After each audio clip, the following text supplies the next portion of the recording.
friends, Heidi here from Rain Country. God is good all the time. And I'm here for both another garden update and a this and that. So I'm combining them together because I'm really having a hard time getting out there and shooting a video when the weather's actually nice and there's not a lot of noise going on. Because when it's nice, there's a lot of noise going on out there. So I'm going to catch a few photos and video clips and then talk about what's going on right now. So starting again with the front deck garden. So the strawberries are really starting to explode in the green stalk planter, which I'm really liking that. But I also like having things mixed up, so I have strawberries in pots of various different sizes, as you can see in the video clip. Now, if you're interested in the green stalk, I do have a link to that. You can get, I can't remember what it is, but you get a certain amount off your first order. Plus, when you go through that link, that does actually help us because we make a little bit of commission off that sale without it costing you any more. In fact, you're actually saving money. It comes in several different colors and sizes. And again, I'm very happy with it. My strawberries are doing great in that. Now, here in Rain Country, I have personally found, at least for us, that strawberries seem to do best for me if I have them in containers. And I think a good part of that is I can control where they're at, what's getting to them, and I'm less likely to have slugs and bugs eating my strawberries when I can keep them up off the ground and in their own separate containers. In fact, generally speaking, I find even with smaller herbs like thyme and such, I can do a better job at keeping them under control, both in the way they grow, what's growing amongst them, and what's getting to them by growing in pots. So container gardening is excellent. Even if you have tons of space for growing items, you might find it best to do certain things in containers. So maybe you have acres and acres of land, but you're looking also at trying to make things easier for you by keeping it closer to your home, on your deck, or whatever.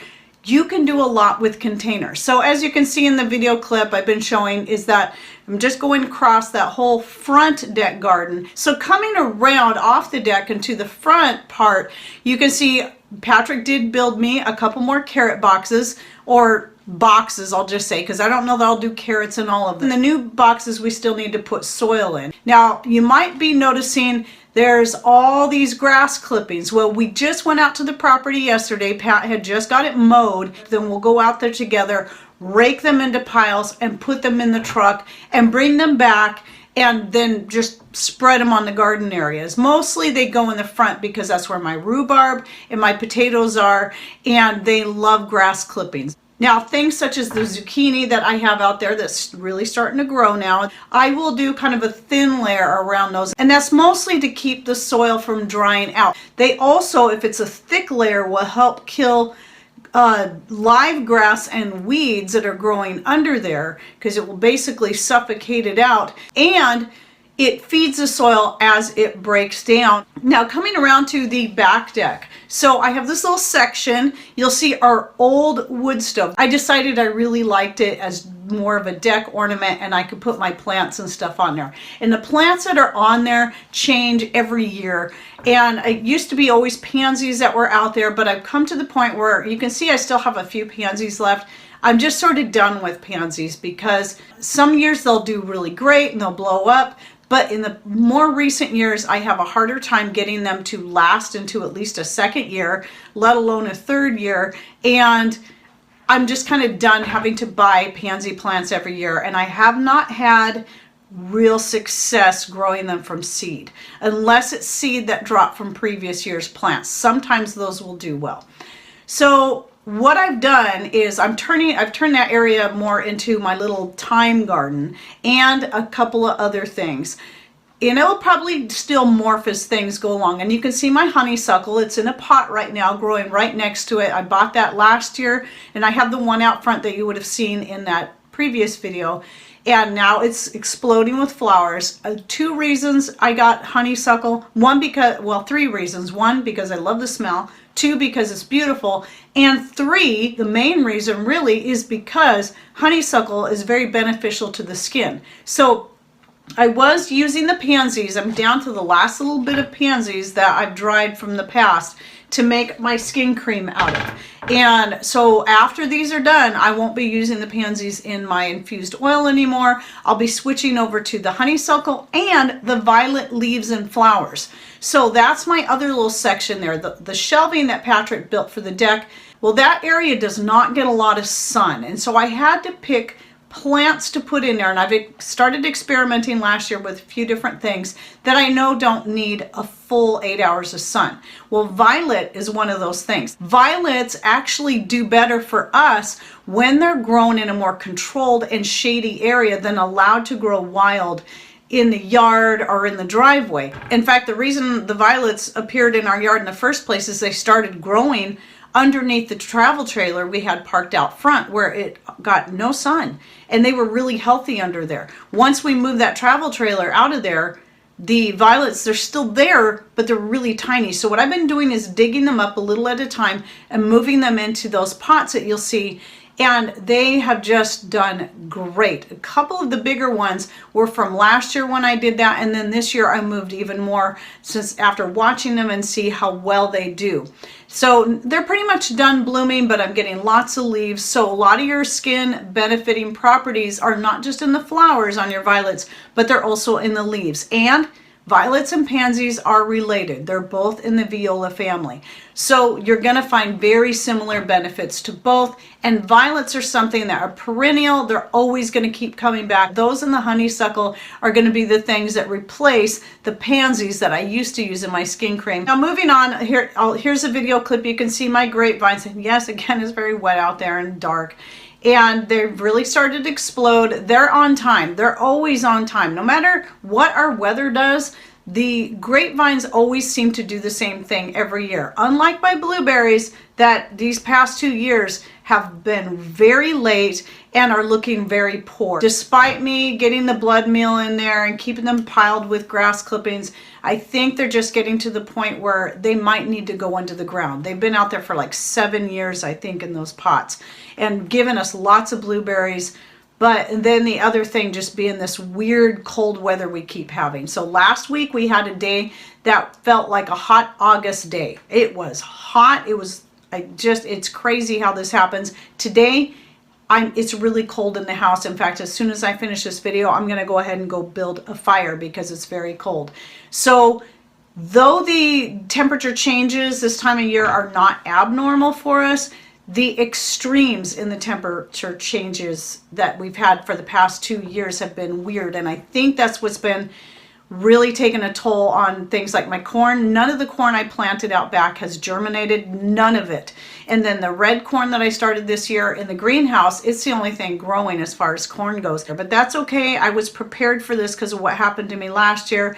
So I've been planting other things that I had started knowing this might happen and moving that stuff into those areas so I can still make the most out of my main garden area. But anyway, the grapes are on time. Getting lots of little grape buds are forming, and I think we should see a good amount of grapes this year like we usually do. And then you'll see my lettuces along the south side of the greenhouse wall there. They love it. That's their very favorite place to grow. Now I'm growing them in various other places, but again with lettuces, I find I always do best growing them in pots rather than putting them in the ground. And then my tomatoes inside the greenhouse are coming along. Even with as cold as it's been, they're doing very well. My hot peppers are stunted like they were last year because of the cold, but they're starting to grow thanks to at least having a nice warm day every once in a while. The main garden area, I'm just going to do a flyby. You can see my herbs growing there. The herbs are going crazy. My dedicated herbs section. Oh yes, my fruit trees out front.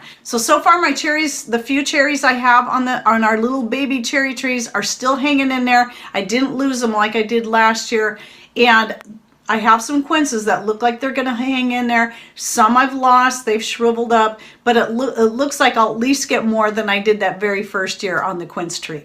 So let's move on and talk about a couple other things. So I've got some skin cream making stuff out. I got to get caught back up on the skin cream for my store. That's the one thing I do plan to keep doing for the store because it is a good seller and a lot of people really like it. And so today I need to make the rose geranium vanilla. But if you're interested in making your own, I'll go ahead and link to my own skin cream recipe video down below, at least one of the ones. I have 2 different videos out there. Now I'm going to talk about the vinegar. So I've been getting, even though I have tons of Q&A videos on vinegar, some of these videos are in the FAQ where I answer specific questions. Since I've got this vinegar here, these 2 different ones going, I'll go ahead and cover these right here. But I do recommend, if you have any specific questions, either just ask or look them up on my YouTube channel. Say, how much sugar do I use in vinegar? Or how do I prevent mold from growing, or whatever. Well, so the mold growing thing, the best way that I have found, and I've tried several different things, is not using weights. It's simply stirring it every day. So I actually did already stir this one. This is the one, if you watched last week's This and That video, that I started with the mojito mint. And I stirred it this morning. You can see the mints have already pushed up. This is why you'll get mold, because whatever you're putting in your vinegar is, once the vinegar starts bubbling like it's right now, it's very fizzy, very bubbly, those bubbles push the fruits, the herbs, the whatever it is you have in there above the liquid level. And if this doesn't get stirred down at least once a day, it will grow mold on it. Now, if you live in a very warm climate, you might need to do this 2 or 3 times a day. Or if, as in this case where it's very bubbly, sometimes it'll even keep pushing to where it pushes the liquid out over the top of the jar, which is one reason you don't want your liquid level too high when you're making your vinegar. But if you keep it stirred down, just push it down is really all you need to do. But stirring it is also good too. The more you can aerate it, that's good for your vinegar. And you can see all that foam developing. That's because it's just very bubbly, very active, and it's smelling really good. So that's what's going on there. I stir, when it's like this, I might stir it 2 or 3 times a day, just to keep it from overflowing and preventing mold. And again, stirring every day to me is much better than using weights, because weights are going to not allow as much oxygen in there, and a lot of times the weight's going to move and you're still going to have stuff float above the surface, and it's still going to mold anyway. This one here I just strained out yesterday, and I was thinking it was ready. This is the orange peel and mango peel vinegar that I'm making more as a cleaning vinegar, because that's actually how my vinegar gets used most. But if you're curious of all the many ways you can use homemade vinegar, I'll link to that video I did a couple years ago down below. So anyway, I strained out all the peels thinking it was ready, and then I tasted it again and thought, you know what, it's still way too sweet. That means there's a lot of sugar. You can test it. You can get pH strips, and here's something I never thought to say in my other videos, and a mistake that I made is when you go to test your pH levels on your vinegar, put a little bit in a small container, just enough where you can swish your pH strip down in there and then test it. What you want in pH is about a 3.5. That's going to give you about a 5% acidity, which is typically what you're going to find in your store when you buy vinegar. So anyway, what I've done, because it is, you know, it's still too sweet, is I went ahead and put the vinegar back in the jar, and I'm just putting a cloth over it so the vinegar can continue to work through those sugars. So if it's still sweet, there's still sugar in there it needs to work through. So that's what's happening there. And if you don't allow it to work through those sugars, especially if you're using it as a cleaning vinegar, then whatever you use it on is going to leave a sticky residue behind, and you don't want that on a cleaning vinegar, obviously. And then on a personal note, just wanted to share with you what's been going on. So a lot of you knew, if you watched my last video, things have just been crazy busy. And so our youngest son just got married. Now, the actual fancy wedding ceremony isn't until August, but they did want to get the courthouse, all the legal stuff taken care of. And so they did just a real small, simple ceremony down at the courthouse and got all that taken care of. So now he's officially married, and I officially have another daughter-in-law, and it was a really nice day. We took the whole day off. My son ordered a take and bake pizza, and we brought it over to the house here, baked it up, and hung out in our big game room in there, which used to be my old dance / martial arts studio. That's where I taught for 28 years.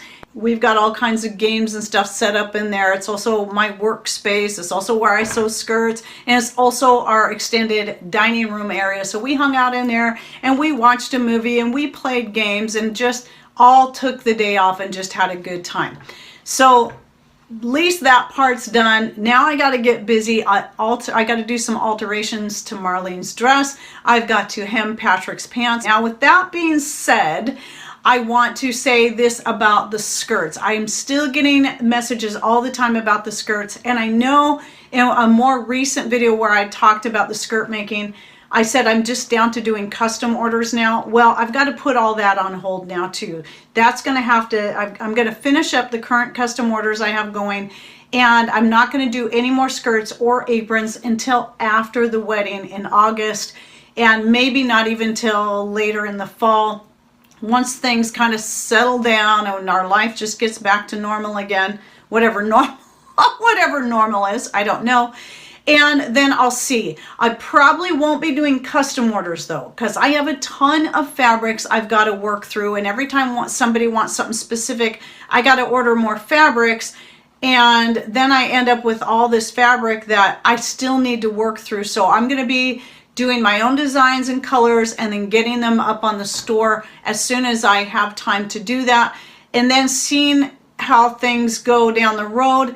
Once I kind of work through some of the really nice fabrics I have, then I will probably start doing the custom orders again.